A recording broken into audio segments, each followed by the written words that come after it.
లేటెస్ట్గా విద్యార్థులు చేసినటువంటి ధర్నా ఏదైతే కాక్రోచ్ జనతా పార్టీ సక్సెస్తో కేంద్ర ప్రభుత్వంపై ఇప్పుడు మరిన్ని పోరాటాలైతే సిద్ధమవుతున్నట్లు తెలుస్తోంది. తమ డిమాండ్ల సాధన కోసం సోషల్ మీడియా వేదికగా పోరాటాలు పురుడుపోసుకుంటున్నట్లయితే అయినాయి. అయితే నీట్ పేపర్ లీక్కు బాధ్యత వహిస్తూ ధర్మేంద్ర ప్రధాన్ రాజీనామా చేసేలా పోరాటం చేసినటువంటి సీజేపీ స్ఫూర్తితో లేటెస్ట్గా కేంద్ర మంత్రి నితిన్ గడ్కరీ టార్గెట్గా ఇప్పుడు సోషల్ మీడియాలో ఈ20 జనతా పార్టీ ట్రెండింగ్లోకి వచ్చింది. ఎలా అంటే ఈ పార్టీకి పెద్ద సంఖ్యలో ఆదరణ పెరుగుతున్నటువంటి టైంలో ఈ20పై ఢిల్లీ మాజీ ముఖ్యమంత్రి యాప్ కన్వీనర్ కేజ్రీవాల్ సంచలన పిలుపిచ్చారు. ఏదైతే ఇప్పుడు ఈ20 పెట్రోల్పై దేశ ప్రజలంతా తమ గలం విప్పాలని కూడా ఆయన సూచించడం జరిగింది. ఎందుకంటే లేటెస్ట్గా ఓ వీడియోను సైతం ఆయన రిలీజ్ చేసినటువంటి కేజ్రీవాల్ ఈ20 అంశంపై వచ్చే శనివారం ఢిల్లీలోని కాన్స్టిట్యూషనల్ క్లబ్లో నేషనల్ టౌన్ హాల్ అగెనెస్ట్ ఈ20 అనేటువంటి కార్యక్రమం నిర్వహించబోతున్నట్లుగా కూడా ఆయన చెప్పడం జరిగింది. Hello everyone. तो धर्मेंद्र प्रधान का इस्तीफा तो हो गया। मेरी प्रधानमंत्री जी से निवेदन है कि लगे हाथों ई20 का समाधान भी कर दीजिए। लोग बहुत ज्यादा परेशान हैं, सबकी गाड़ियां खराब हो रही हैं, सबकी माइलेज खराब हो गई। प्रधानमंत्री जी लेकिन तभी सुनेंगे जब हम सब मिलके एक आवाज में एक साथ आवाज उठाएंगे। इस शनिवार को हम लोगों की कोशिश है कि देश भर में जितने लोग ई20 से दुखी हैं, जितने लोग ई20 के खिलाफ आवाज उठा रहे हैं, सब लोगों को एक प्लेटफॉर्म पे लेके आना। इसका नाम रखा है नेशनल टाउन हॉल। 11:30 बजे आप सब लोग नेशनल टाउन हॉल में पार्टिसिपेट करने के लिए आमंत्रित हैं। अगर आप दिल्ली या आसपास रहते हैं तो 11:30 बजे कॉन्स्टिट्यूशन क्लब में पहुंचिए, वहां आपको अपनी बात रखने का मौका दिया जाएगा। और अगर आप दिल्ली के बाहर हैं, दूर रहते हैं, दिल्ली की किसी वजह से आ नहीं सकते, तो आप वर्चुअली हमारे साथ जुड़ सकते हैं।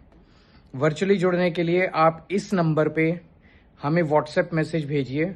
हम आपको एक दिन पहले लिंक भेज देंगे। उस लिंक पे जब आप क्लिक करेंगे 11:30 बजे के बाद, तो आप हमारे साथ ऑनलाइन जुड़ सकते हैं। ऑनलाइन भी जितने लोग आएंगे उनमें से कई लोगों को हम बोलने का, अपनी बात रखने का मौका देंगे। इसमें सब लोग इनवाइटेड हैं, एक्सपर्ट्स इनवाइटेड हैं, कंटेंट क्रिएटर्स इनवाइटेड हैं, इन्फ्लुएंसर्स इनवाइटेड हैं, जो पीड़ित लोग विक्टिम्स हैं वो इनवाइटेड हैं। सब लोग पार्टिसिपेट कीजिए। हम सब मिलके जब आवाज उठाएंगे, प्रधानमंत्री जी को हमारी ये बात सुननी पड़ेगी। ఆగస్టు 1, 2026 ఉదయం 11:30 గంటలకు జరగబోయేటువంటి ఈ కార్యక్రమానికి ఢిల్లీలో ఉన్నటువంటి చుట్టుపక్కల ఉన్న వారంతా కూడా ఆయన అటెండ్ అవ్వాలని కూడా పిలుపునిచ్చారు. అయితే ఢిల్లీకి దూరంగా ఉన్నవారు పవర్ఫుల్గా ఈ కార్యక్రమంలో పాల్గొనాలనుకుంటున్నారు, అది కూడా తెలుస్తుంది. అయితే ఇందుకోసం ఏదైతే ఆన్లైన్లో ఒకవేళ చేరాలనుకున్నటువంటి వాళ్ళు ఉన్నట్లయితే 8588833212కు సంబంధించినటువంటి నెంబర్కు వాట్సాప్ మెసేజ్ చేస్తే కార్యక్రమానికి ముందు రోజు లింక్ పంపిస్తామని కూడా వాళ్ళు చెప్పడం జరుగుతుంది. అంటే ఆన్లైన్ త్రూ కూడా ఈ యొక్క వెసులుబాటుని కల్పిస్తూ ఉన్నారు. అయితే దేశ యువత ఒక్కటే గలం విప్పడంతో కేంద్ర విద్యాశాఖ మంత్రి ధర్మేంద్ర ప్రధాన్ సైతం రాజీనామా చేయాల్సి వచ్చిందని, అయితే ఇప్పుడు ఈ20 అంశం పైన దేశవ్యాప్తంగా ఒక్కటై స్వరం వినిపించాలని కూడా ఎంతైనా అవసరం ఉందంటూ కూడా చెప్పడం జరిగింది.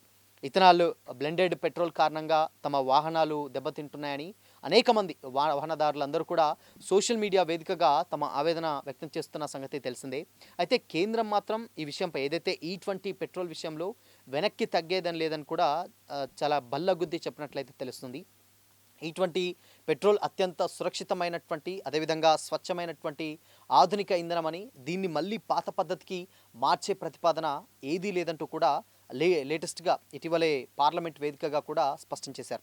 అయితే మరోవైపు ఒకవైపేమో తమ వాహనాలు దెబ్బతింటున్నాయని ఆందోళన చెందుతున్నటువంటి ప్రభుత్వం మాత్రం తమ ఆవేదన పట్టించుకోవడం లేదని కూడా సోషల్ మీడియాలో ఈ20 జనతా పార్టీ పేరుతోటి ఒక కొత్త సెటైరికల్ పార్టీ పుట్టుకొచ్చిందంటూ కూడా తెలుస్తుంది.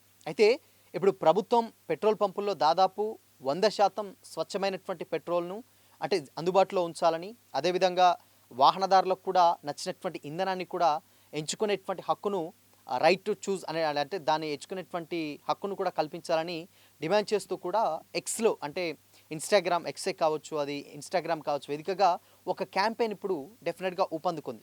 ఏదైతే తాము ఇథనాల్ కలిపినటువంటి ఈ20 ఫ్యూయల్కు పూర్తిగా వ్యతిరేకం కాదని, అయితే దానికి సంబంధించినటువంటి ప్రత్యామ్నాయంగా ఒక 100% ప్యూర్ పెట్రోల్ను కూడా మార్కెట్లోకి అమ్మాలని కూడా ఆ పార్టీ స్పష్టం చేసింది.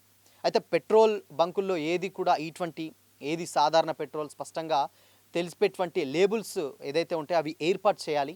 E20 ఫ్యూయల్ వల్ల మైలేజ్ కావచ్చు, అదేవిధంగా ఇంజిన్ పనితీరు కావచ్చు, అదేవిధంగా మెయింటెనెన్స్ ఖర్చులపై కూడా ఎక్కువగా భారం పడేటువంటి ప్రభావంపై ఆధారపడేటువంటి రీసెర్చ్ను నివేదికలను కూడా ప్రభుత్వం బహిరంగంగా వెల్లడించాలని కూడా డిమాండ్ చేస్తుంది.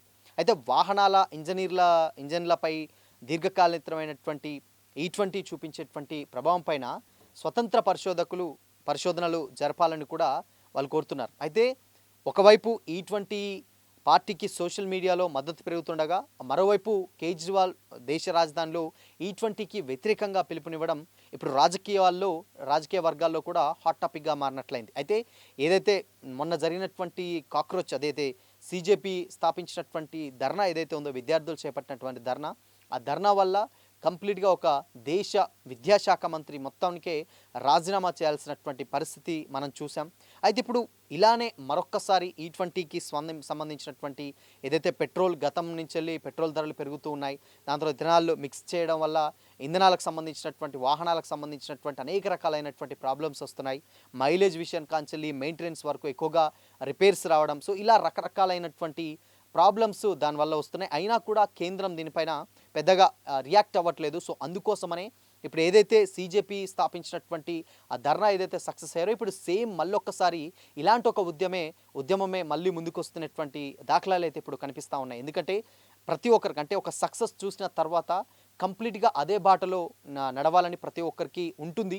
బట్ ఇప్పుడు అది CJP చూయించింది కాబట్టి డెఫినెట్గా ఇప్పుడు E20కి సంబంధించినటువంటి వ్యతిరేకంగా అక్కడ కేజ్రీవాల్ పిలుపునిచ్చినా సరే మిగతా వాళ్ళందరూ కూడా దీన్ని ఎలాగైనా వ్యతిరేకించాలన్నటువంటి ఉద్దేశంతో అయితే ముందుకెళ్తున్నట్లయితే తెలుస్తుంది. అయితే మేజర్గా ఇప్పుడున్నటువంటి పరిస్థితులలో ఆన్లైన్ ఎక్కువగా బేస్ చేసుకొని ఇలాంటి క్యాంపెయిన్స్ రన్ చేస్తున్నారని అయితే అర్థమవుతుంది. ఏదైనా కానీ ఇప్పుడున్నటువంటి పరిస్థితులలో గతంలో చాలామంది ఇప్పుడున్నటువంటి రాజకీయ నాయకులు కూడా కామెంట్స్ చేస్తుంది ఏంటంటే, ఇప్పుడు మీడియా కంటే కూడా సోషల్ మీడియా ప్రభావం అనేది చాలా ఎక్కువగా ఉంటుంది.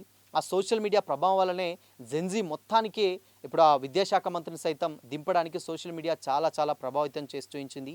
సో ఇలా ఇప్పుడు ఆన్లైన్ ఏదైతే సోషల్ మీడియా నమ్ముకొని ఎక్కువగా వైరల్ చేస్తే దానికి డిమాండ్ సైతం అంటే ఏదైతే కావాలనుకుంది వైరల్ చేస్తే ఏదైతే కావాలో డెఫినెట్గా ఎవరికైతే చేరాలో వాళ్ళకి చేరనియొచ్చు, అదేవిధంగా ప్రెజర్ పెట్టొచ్చు, దాని తర్వాత వాళ్ళు అనుకున్నది సాధించవచ్చు అనేటువంటి విధంగా మేజర్గా సోషల్ మీడియా ఇప్పుడు ఇంపాక్ట్ అయితే క్రియేట్ చేయడం జరిగింది. ఇప్పుడైతే ఆ సోషల్ మీడియానే మళ్ళీ బేస్ చేసుకొని ఈ E20కి సంబంధించినటువంటి ఉద్యమం మరొక్కసారి తెర మీదకి వచ్చిందని అయితే చాలా క్లియర్గా అర్థమవుతుంది. సో చూడాలి మరి దీని మీద నెక్స్ట్ ప్రభుత్వం ఏ స్టెప్ తీసుకుంటుంది, దాని తర్వాత ఉన్నటువంటి రాజకీయ నాయకులు నేతలు కూడా ఎలాంటి సమాధానాలు చెబుతారు, లేదంటే ఇది కూడా భవిష్యత్తులో CJPకి ఏదైతే చేపట్టినటువంటి ధర్నా ఒక దేశ సంబంధించినటువంటి మంత్రినే రాజీనామా చేయాల్సినటువంటి పరిస్థితి వచ్చింది. ఇప్పుడు ఇది కూడా అలానే కంటిన్యూ అవుతుందా, లేదంటే ఇది మళ్ళీ అంటే 3 నెలల ముచ్చటగా నిలుస్తుందా తెలియదు. కానీ బట్ ఇప్పుడున్నటువంటి పరిస్థితుల్లో మాత్రం ఎక్కువగా ఆదరణ లభిస్తుందనడంలో ఎలాంటి డౌట్ అయితే లేదు. సో వెయిట్ చేయాలి, అంటే చూడాలి దీని మీద ఇది ఎంతవరకు వెళ్తుంది, ఎలాంటి రిజల్ట్స్ని చవి చూస్తుందో తెలియాలంటే మాత్రం ఇంకొద్ది రోజులు అయితే వెయిట్ చేయాల్సిందే.